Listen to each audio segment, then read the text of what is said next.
అస్సలం వాలేకుమ్. హాయ్ అండి, అందరూ బాగున్నారా? అందరూ బాగుండాలని మనస్ఫూర్తిగా కోరుకుంటున్నాను. దాంట్లో మేము కూడా ఉండాలండి. ఈరోజు గోంగూర పచ్చడి చేస్తున్నానండి నేనైతే. ఇది గోంగూర పచ్చడి చేసుకున్న తర్వాత 1 వీక్ ఉంటుందండి. చాలా రుచిగా ఉంటుంది. మీరు ఎక్కడికైనా టూర్కి పోయేటప్పుడు ఇట్లా గోంగూర పచ్చడి చేసుకుని ఒక బాక్స్లో వేసుకుంటే ఎప్పుడు కావాలంటే చపాతీలోకి, రైస్లోకి, పూరీలోకి తినొచ్చండి. ఇది అయితే ఈజీగా చేసేయచ్చండి. 2 కట్టల గోంగూరతో చేసినాను. ఇది అయితే ఇట్లా చేసిన తర్వాత వేడి వేడి అన్నంలో వేసుకొని తింటున్నానండి. పచ్చి ఉల్లిపాయ కూడా వేసుకోవచ్చు. 2 దినాలు ఉంటుందండి. పచ్చి ఉల్లిపాయ వేసుకొని చేసుకుంటే ఇట్లా కలుపుకొని వేడి వేడి అన్నంలో నెయ్యి వేసుకొని తింటుంటే అబ్బా ఏం రుచిగా ఉంటుందండి గోంగూర పచ్చడి. వావ్ అనొచ్చు. ఇది రెసిపీ పూర్తిగా చూడండి. మీకు నచ్చితే సబ్స్క్రైబ్ చేయండి. ఇప్పుడు స్టవ్ ఆన్ చేసుకొని కడాయి పెడుతున్నానండి. స్టవ్ ఆన్ చేసిన తర్వాత మీడియం ఫ్లేమ్లోనే అన్నీ కుక్ చేస్తున్నానండి నేనైతే. ఇది 1/2 కప్ పల్లీలండి. ఇది కడాయిలో వేసుకొని బాగా వేయించుకుందాం. మీడియం ఫ్లేమ్లోనే వేయించుకుందామండి. ఇది ఎంత మీడియం ఫ్లేమ్లో వేయించుకుంటే అంత బాగా టేస్ట్గా ఉంటాయి కదా పల్లీలు. దానికోసం వేగిన తర్వాత ఇట్లా మీడియం ఫ్లేమ్లో మళ్ళీ ఒక జార్ బౌన్లో తీసుకుందామండి. మిక్సీ జార్ బౌన్లో ఇది చల్లగైన తర్వాత పౌడర్ చేసుకుందాం. మిక్సీ జార్ బౌన్లోనే చల్లగైపోతాయండి ఈ పల్లీలు. ఒక సైడ్ ఇట్లా పల్లీలు వేసుకొని జార్ బౌన్లో పెట్టేస్తామండి.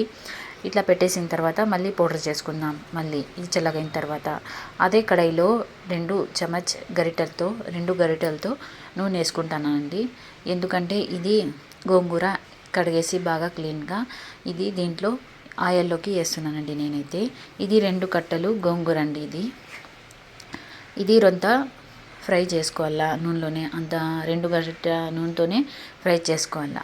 మళ్ళీ రొంత ఫ్రై అయిన తర్వాత ఇది గోంగూర దాంట్లో టమాటాలు 2 తీసుకున్నానండి నేనైతే.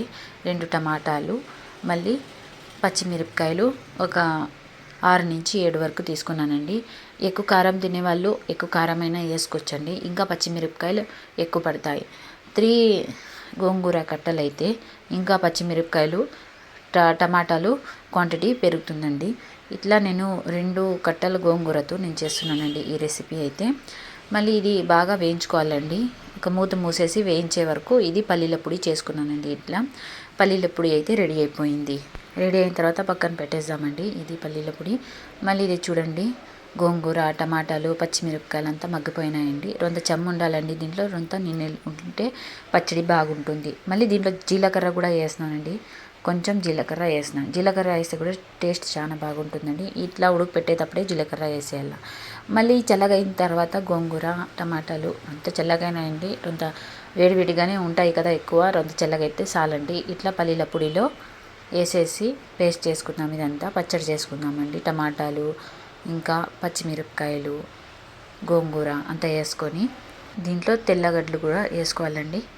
5 వేసుకున్నాను నేనైతే. దీంట్లో తెల్లగడ్డ, ఉప్పు వేసుకున్నాను.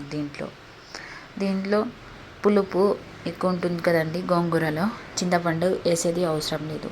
టేస్ట్ ప్రకారంగా ఉప్పు వేసేసి మళ్ళీ మూత పెట్టేసి పేస్ట్ చేసుకుందామండి. రెడీ అయిపోయిందండి పచ్చడి అయితే. ఈ పచ్చడి చేసిన తర్వాత గోంగూర పచ్చడి ఇట్లా ఉంటుందండి. చాలా టేస్ట్గా ఉంటుందండి. మీరు కూడా ఒకసారి చేసి చూడండి. అబ్బా అంటారు, చాలా బాగుంది అంటారు.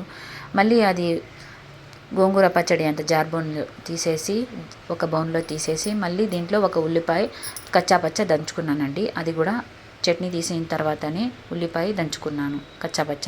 మళ్ళీ కడాయి పెట్టి అదే కడాయిలో మళ్ళీ 4 గరిటెలు నూనె వేసేసి దాంట్లో తాలింపు గింజలు, కరివేపాకు ఇంకా ఎండుమిరపకాయ 1లో 4 చేసేసి వేసేసినానండి. దాంట్లో వేసిన తర్వాత వేయించుకొని బాగా ఈ పచ్చడికి దీంట్లో వేసేద్దాం.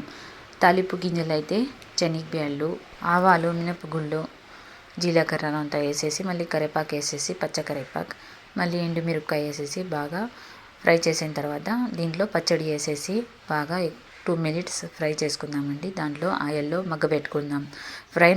ఫ్రై అంటే మగ్గ పెట్టుకునేది. మళ్ళీ దాంట్లో పచ్చి ఉల్లిపాయ వేసుకుందామండి. ఒక 2 మినిట్స్ మీడియం ఫ్లేమ్లో కుక్ చేసుకుందాం ఇది అయితే. ఎందుకంటే పచ్చి ఉల్లిపాయ వేసినాం కదా, అది మగ్గిపోతుంది. రొంత బాగా టేస్ట్గా వస్తుందండి. ఇట్లా ఒక 2 మినిట్స్ మగ్గిస్తే దీంట్లో రెడీ అయిపోయిందండి పచ్చడి అంతే. ఎవరైనా కొత్త వాళ్ళు నా రెసిపీస్ చూస్తూ ఉంటే తప్పకుండా సబ్స్క్రైబ్ చేయండి, లైక్ చేయండి, కామెంట్ చేయండి. మేము కొత్త వాళ్ళని లైక్ చేయకుండా ఉండొద్దండి. ఎందుకంటే మీరు లైక్ చేయాలా, సబ్స్క్రైబ్ చేస్తే మాకు కూడా ఇంట్రెస్ట్ వస్తుంది. ఎందుకంటే కొత్త కొత్త వీడియోలు చేయాలని మాకు కూడా ఇంట్రెస్ట్ వస్తుందండి. మళ్ళీ మీకు కూడా బాగా యూజ్ అయ్యే రెసిపీ పెట్టచ్చండి నేను. చూడండి ఇట్లా పచ్చడి చేసుకొని